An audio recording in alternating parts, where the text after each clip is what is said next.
Hi, my name's Jim, and I just wanted to show you a few modifications that we've done on our 260RD from Grand Design. We're going to do a plumbing upgrade today, but a couple of things that we've already done to make life a little bit easier in the trailer is we've converted this cabinet over to a shoe drawer, and that's been really handy because we didn't have shoe storage. Another modification that we did was in the pantry is installed shelves here, and these are custom made by me that we've installed.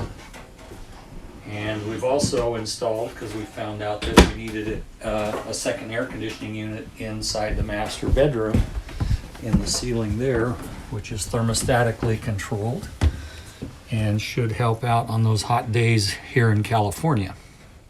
Today's modification is going to be installing stop valves in here for the plumbing, both here and in the bathroom underneath the sink in here.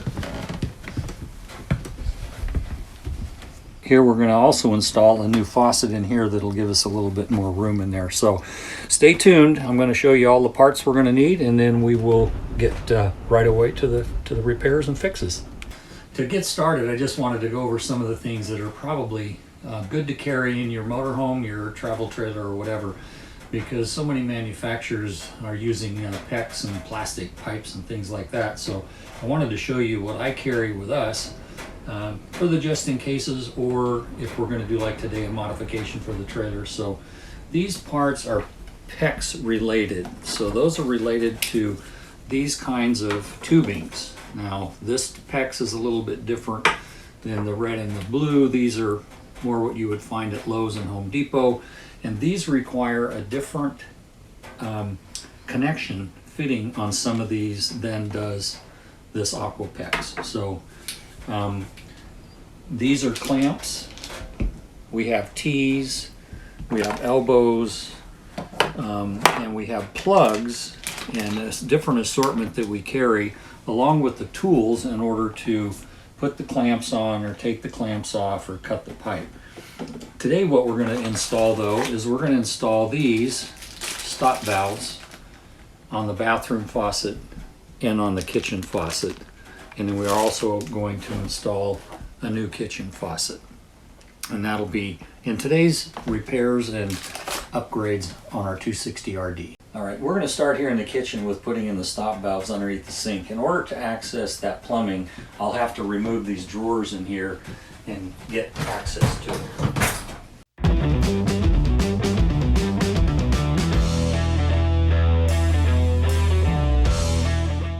As you can see, inside there's not a whole lot of access to the plumbing, so it's going to require a little bit of contortioning in order to get in there and put in the stop valves that I want to put in. So in this modification, they use rubber hose instead of PEX underneath the sink here.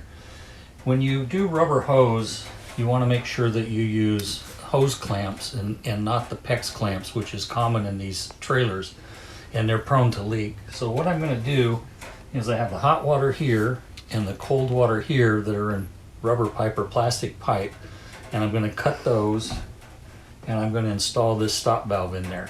And since it's a tight space, I'm going to do this, and I'll show you how it looks after the fact.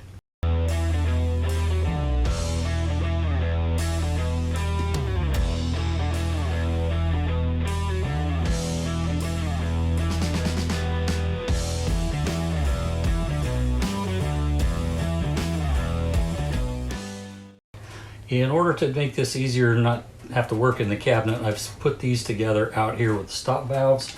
Now I'm going to install those in here and then connect back up the faucet, and this part of the project will be done. Prior to that, make sure your system's drained down and everything's pretty well dry. All right, so here's the completed project. Next time we probably ought to check and make sure that the water's completely drained out of the system. So under this sink, this is the plastic PEX material, so we'll be using regular PEX clamps and PEX fittings in here. We've taken loose the water supply lines from the faucet. Now I'm going to undo the faucet and we'll remove that, and then we'll go ahead and continue on with the repairs and fixes. We've got the nuts off of the bottom of the faucet. Now we're going to remove the faucet. This faucet is held on with these two nuts here that just screw on here and tighten up against the basin. Now we'll get the new one and we'll get it installed. It'll be just the same way. All right, I have the faucet out, so now I'm going to install the stop valves. And the stop valves are used to turn the water off to the faucet in case there's a leak. And it's more important to do in a house than it is an RV, but sometimes it can be helpful to have these in an RV too, especially with a toilet. So I'm going to pull these out here where I can get to them and work on them and install the stop valves on here before I put the faucet in. So I'm going to go ahead and figure out where the stop valve is going to go. I want them easily accessible. So I'm thinking I'm going to do it right there. So we cut that one. And I always offset these just a little bit so they're not exactly right in the same spot. Okay. The PEX material you want to put on one of the lock rings. And it goes on there like that. Then you want to put the stop valve in, and it goes in there like that. Then you're going to use the crimp tool right here in order to lock that down.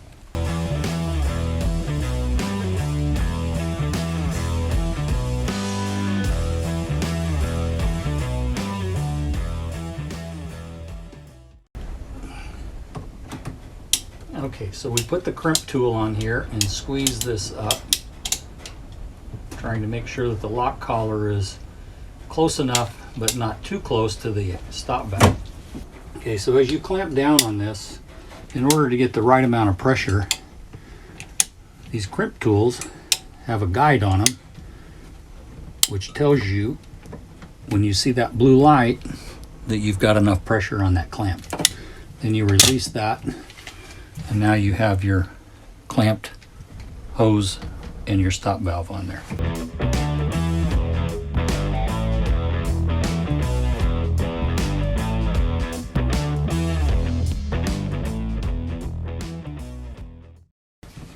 Then we'll release it. That's one.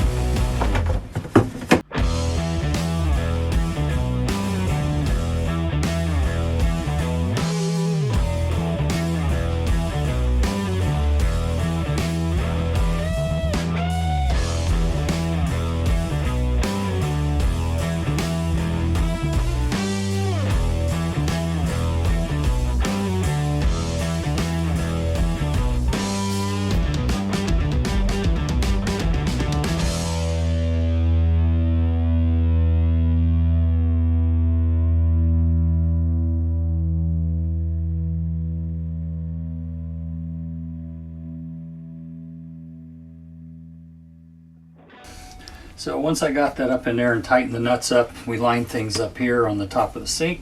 Then I installed the hot and the cold water on the bottom there and opened up the stop valves, and everything looks like it's good. We'll put water on it and see if it's going to leak or not. And one of the most important stop valves to put in, I think, on an RV trailer is for the toilet. These toilets are designed to flush but also fill. And if this valve gets stuck when you're trying to fill and you can't hold the stopper down, the bowl fills up with water, and before you can get it shut off, you're usually overflowing out the toilet. So we're going to install a stop valve on here so that should that happen, you can go ahead and turn that water off, and then you can fix whatever problem you have on the drain on the toilet.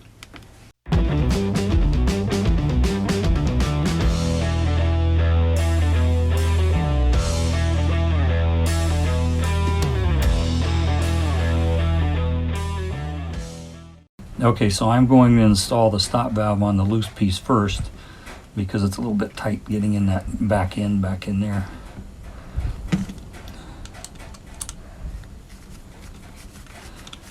This being rubber hose, I want to use the proper clamps on it.